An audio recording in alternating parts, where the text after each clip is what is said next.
A music hall for me is like a great instrument.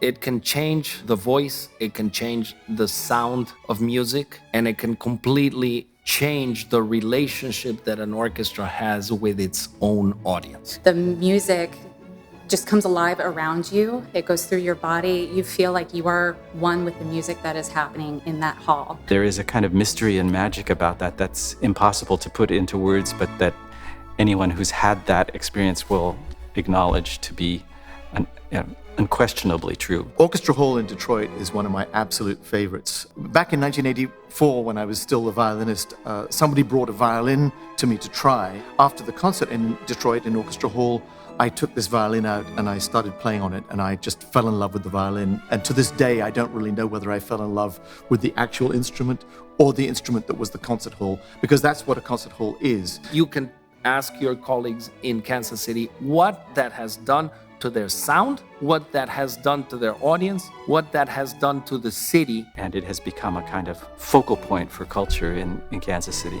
The sound in the hall is particularly magical and beautiful. I'll never forget the experience of playing and conducting in that hall for the very first time. We traveled to Nashville and heard a concert performed by their orchestra, and one selection even included voices. There was a chorus in the back that was singing. And at one point during the concert, the orchestra was silent and everybody in the chorus went,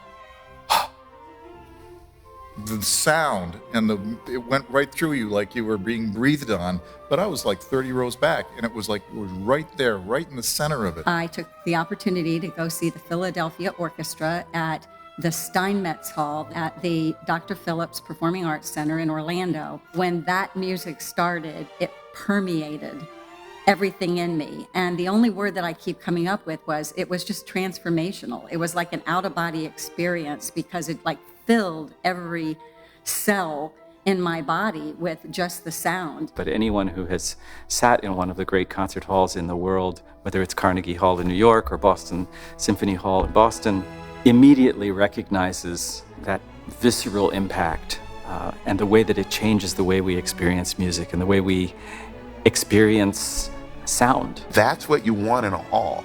When you have an acoustic hall, you want the beauty, the glory, and the majesty of the sound of the instrument to come into the ears of the listener. And if it's done, if the hall's done right, you will get chills just from hearing that beautiful sound. I came back from hearing what could be, and I absolutely cannot wait to have that happen here in Sarasota. It cannot come soon enough for me.